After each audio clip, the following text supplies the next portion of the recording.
technical glitch there. We're going to try something a little different this week. After talking with Dr. Mundus, we thought we'd try to take the Monday conference and hone it in a little on specific cases so we can talk about kind of more pertinent learning points and review the literature on those topics. So I'm going to present a case that we did last week that I think has some important learning topics. So this is a 61-year-old gentleman who presented with low back pain and a band-like distribution, which had been worsening over the last 6 months to a year. He also noted bilateral lower extremity radiating pain from his buttocks into his thighs and his bilateral feet. The patient did have a prior history of an L4-S1 lateral interbody fusion in June of 2015. He noted a number of years of relief after this, this first surgery. However, his similar symptoms returned about a year ago. He had no focal deficits on his physical examination. These are his x-rays from the office. As you can see, his coronal alignment is well maintained. The prior lateral interbody fusion looks good. It looked well fused on CAT scan. His pelvic incidence is 55 degrees with a pelvic tilt of 22 degrees. And he has his L4-S1 lordosis is 34 degrees with a total lumbar lordosis of 55 degrees. He has significant degeneration at his L4-5 and L5-S1 disc spaces that are new compared to his films previously. This is just a closer up version of the sagittal plane, and you can see he has some significant disc height, disc space height loss at L4-5 and L5-S1, and these are the measurements again. His MRI showed that at L3-4 he was pretty much wide open. At L4-5 he had bilateral neuroforaminal stenosis with facet hypertrophy and a broad-based disc. It's certainly worse on the left side than the right side on MRI. L5-S1, he has some degeneration, some broad-based disc. He has a facet cyst on the right. And these are his parasagittal MRI slices. You can see he has significant neuroforaminal stenosis, particularly at L4-5 on the left. He had, as part of his workup, he had nuclear medicine scans. You can see that he has significant increased uptake at the L4-5 and L5-S1 disc spaces, and he has significantly increased uptake at the left L4-5 facet. In terms of non-operative treatment, the patient had multiple months of physical therapy. He had multiple epidural spinal injections. The first, he had one in February of 2020, which he noted 80% improvement that lasted about a month. And as you can see by this list, he had multiple injections over the next number of months with diminishing improvement after each injection. Ultimately, for his surgery, we ultimately proceeded with an L4-S1 anterior lumbar interbody fusion with percutaneous pedicle screw instrumentation. And these are his pre- and post-operative films. And so you can see here, we significantly improved his L4-S1 lumbar lordosis. And he basically had no PIL mismatch by the end of the case. His pelvic tilt was 19 degrees. We were overall happy with the results. The reason I bring up this case today is because during the initial approach, we had a substantial amount of bleeding, about 700 cc's, which was encountered secondary to some a tear of the iliolumbar vein during mobilization of the iliac vein during exposure of the L4-5 disc space. Initially, this was controlled with direct compression and packing. However, even during this step, we lost a fair amount of blood. It was eventually controlled with hemoclips, and we were able to proceed with the 2-level ALIF. So I just wanted to talk about avoidance of vascular complications during ALIFs. as well as managing those complications if and when they do occur. So just for some history, anterior approaches do confer a risk of vascular injury. There's been a historical estimated incidence of up to 15.6%, but this has tended to include both minor and major vascular complications, some of the minor vascular complications which result in no long-term injury to the patient. That was from a well-known study from 1993 in spine. A more recent study in 2007 by Fantini et al. Found that the incidence of major vascular complications was closer to 3%. Nevertheless, such injuries are likely underreported, especially in cases which involve the early recognition and repair, which don't result in permanent deficits for the patient. These are cases probably similar to the one that I presented today, which don't result in long-term deficits for the patient that probably are not reported in the literature as much as they actually happen. The most common severe vascular injuries associated with abdominal approaches include the left common iliac vein, the IVC, and the left common iliac, and as well as left common iliac artery and vein thrombosis, which is thought to be largely secondary to retraction. Common anatomical sources of substantial uncontrolled bleeding during the cases include the left iliolumbar vein during mobilization of the iliac vein for approaching the L4-5 disc space, as well as the middle sacral artery, which often is needed to be ligated during approach of the L5-S1 disc space. Importantly, it's noted that there's extensive anatomical variation between patients, and as such, careful preoperative imaging of the IVC and aorta, as well as any potential vascular anomalies, is important as part of the preoperative planning process, both by the spine surgeon and the vascular surgeon. Known risk factors that have been described in the past for vascular injury include prior anterior spinal surgery, history of infection, either osteomyelitis or discogenic infection, a patient with a spondylolisthesis, large anterior osteophytes, and patients that have transitional anatomy. The most common major vascular injury is thought to be lacerations to the left common iliac vein. And even with successful surgery with no significant bleeding, delayed venous or arterial thrombosis can occur anywhere from a few hours after surgery to multiple days after surgery. Patients that have a history of smoking and peripheral vascular disease are at increased risk of thrombosis. If that does happen, it's considered a vascular emergency, and early thrombectomy or stenting is often required.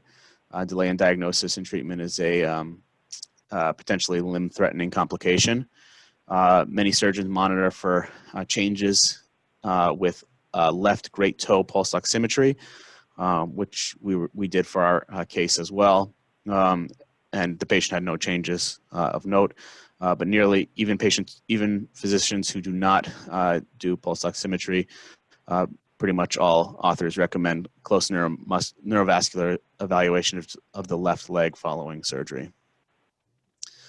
So this was a paper that came out just recently in July of 2020 in the Journal of Vascular Surgery. They retrospectively analyzed over 1,000 patients who underwent over 2,000 ALIF levels.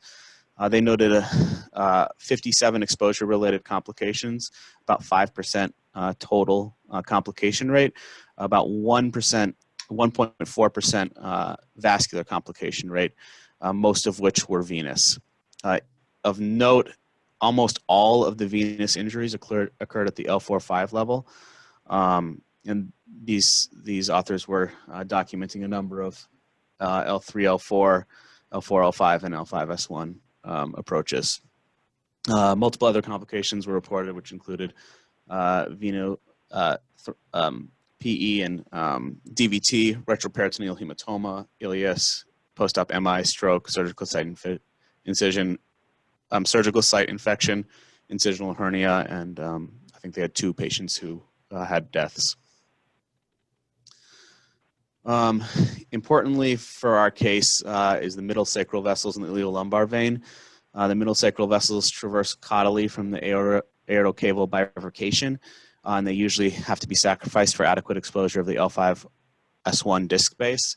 They need to be identified and ligated appropriately to prevent accidental tearing, which can result in substantial blood loss, which is very difficult to control if the ligation is accidental, and that'll result in poor visualization, obviously.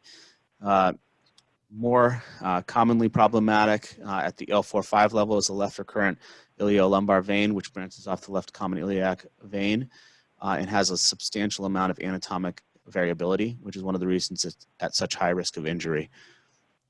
Generally, it branches posteriorly off the superlateral margin of the left common iliac vein, and again, it should be carefully preserved, or it should be carefully identified and usually sacrificed, sometimes preserved, but it should be identified either way in order to avoid accidental tearing. And you can see here's a couple images of the middle sacral vessels as well as the iliolumbar vein. Multiple variations in the iliolumbar vein have been described. This study from 2013 in Spine evaluated the anatomy in 159 operative patients who were undergoing surgery at the L4-5 level.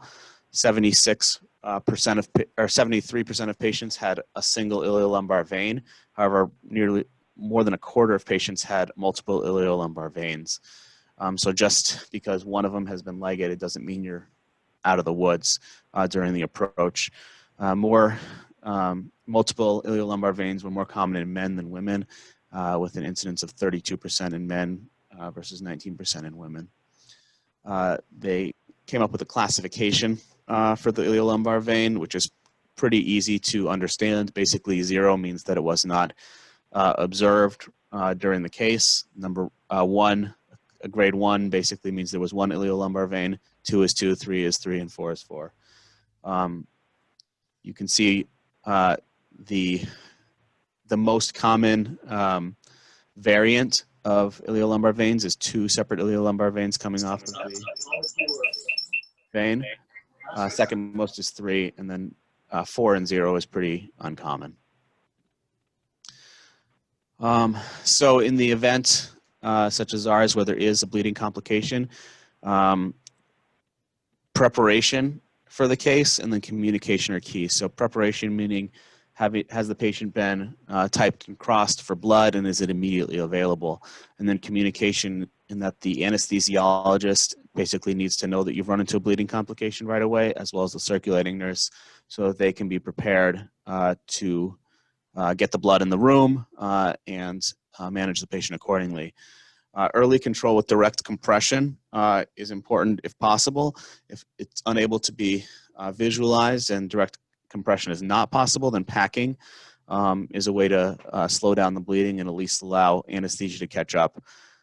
Direct repair should always be attempted if it's possible. And if it's not achievable, there are sutureless repair options with topical structural or hemostatic agents. And even ligation of the iliac vein as a life-saving measure has been described.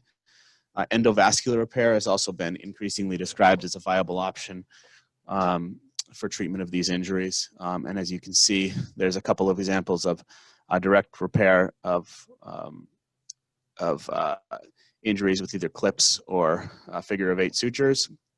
And then on the bottom right of the screen, there's an example of an endovascular repair of a patient that had an injury to the IVC and the left iliac vein during an approach. So that's kind of my spiel for this topic. I was wondering if anyone wanted to chip in and ask any questions or provide any comments.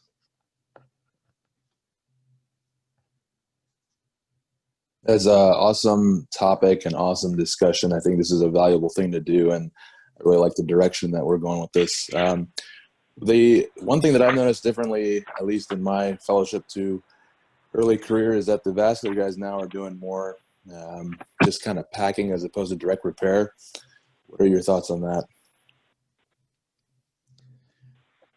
I think packing's a good way to get immediate control of the bleeding and allow, especially to allow the anesthesiologist and the circulating nurse and the whole team to kind of get on board with understanding that this is a serious issue that needs to be addressed quickly. You know, the music should be off in the room, all that sort of stuff.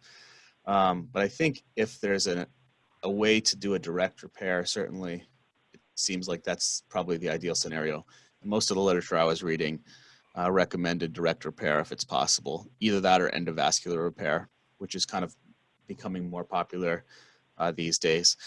Interestingly, the case reports that I've seen for endovascular repair, they've done it on the table during the they basically have held direct pressure over the vein and then done endovascular repair through the groin. So if you want to leave that available as an option when you're prepping the patient for the ALIF, probably the left groin should be included in the field.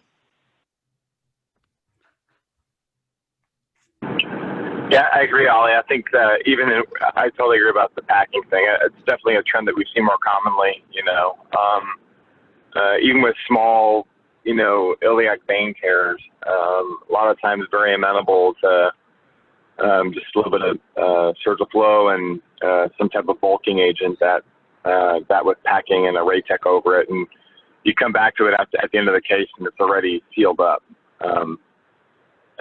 But I also think, you know, I don't know be curious to hear what everyone's experience is, you know, this whole concept of, you know, vascular injury is weird because it's kind of a gray thing. Like when's it a vascular injury? You know, is it any unintentional bleeding? No, somewhere between 20 and 24. Yeah, I play at 21st Street all the time. That's so funny. There's some Oh, interesting. Can someone mute themselves? About 21st Street? 21 Jump Street? I don't know. I mean, if like the vessel has a name and you lose like more than 500 cc, I know what you're saying. It's a bit of a gray area. It's kind of like pornography, I guess. Where'd You'll you get know. out? I was at 15th Street. I mean, I think the gray area is one of the reasons why the numbers are all over the place when you look at incidents. You know, some papers report almost 0% and some papers report 16% in risk of injury. So those differences are probably more in terms of what's considered a vascular injury. Dan, it was a very interesting, good talk.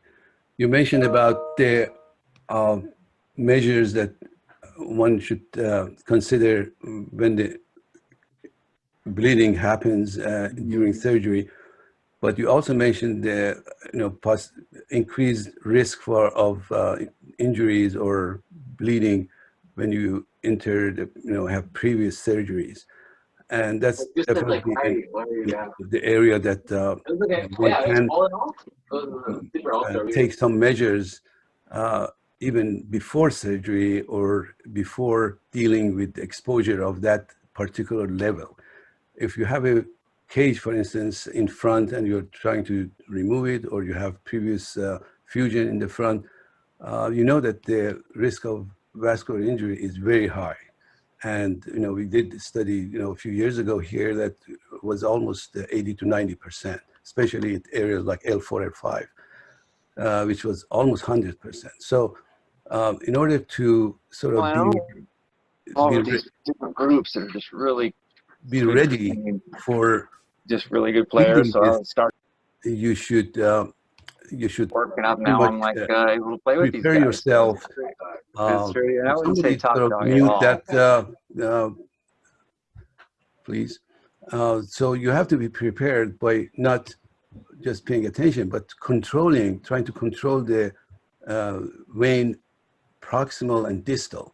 So if you get to this building, you can, immediately control it and not allow bleeding. So that's very important in cases that you want to re-explore the area that was previously exposed. So that's just a comment that I wanted to make. That's a really good point, Dr. Akbarnia. So if I don't, just correct me if I'm misunderstanding this, but what you're saying is because the risk is so high if you're doing a revision case that you should attempt control at the less scarred portions of the vein, or get ability to control it there before kind of taking down the scar tissue to try to get there. You go around the vein and just have a clamp and rubber band ready. Mm-hmm. It makes a lot of sense. And the other thing to think about, I guess, in that sort of situation is if they've already had anterior surgery, is there another way that you can achieve the same outcome through another approach that might be lower risk too? Yes.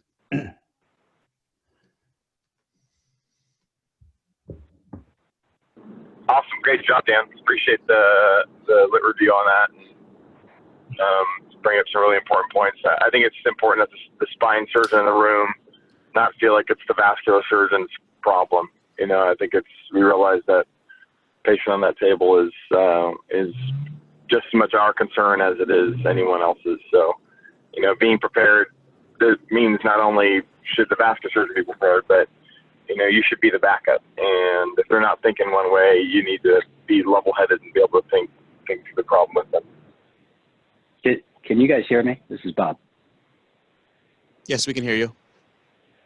So I was just going to add, like you saw in our case from a week or two ago, the other thing to go into these cases with is preparation for backup approach and your ability to transition to a safer approach in the midst of what looks like a difficult approach is also, I think, an important way to address these. So if you're going in with a consideration to do a 2 or 3 level approach where you know the vascular risk is considerably higher at L4-5 in particular, have a backup plan ready to go so that your vascular surgeon doesn't have all the responsibility to mobilize what may end up being a very stuck area. It doesn't have to be revision. Sometimes you just get in there, and particularly older patients, the vessels are friable, they're hard to mobilize, and it's quite easy to transition to a lateral or a posterior approach if you need to, and not assume the liability of getting into a catastrophic bleed. But that takes some thinking ahead on your part. If you just go in with the thought process that you're going to do an ALIF and you don't have the other stuff on backup, then you're not able to transition. That's a really good point. And even in this case, just an example of that sort of thinking was, even though we still proceeded with an ALIF, we actually basically told the vascular surgeon that he didn't have to mobilize it as much as he normally would to get us central. And we were able to access the disc space from kind of an oblique position, almost like an OLIF. And then we placed the trials and the implants on the inserter in oblique fashion, so that we were able to kind of get around it without having to do as much mobilization. So kind of being able to change strategies mid-case to minimize mobility makes a lot of sense.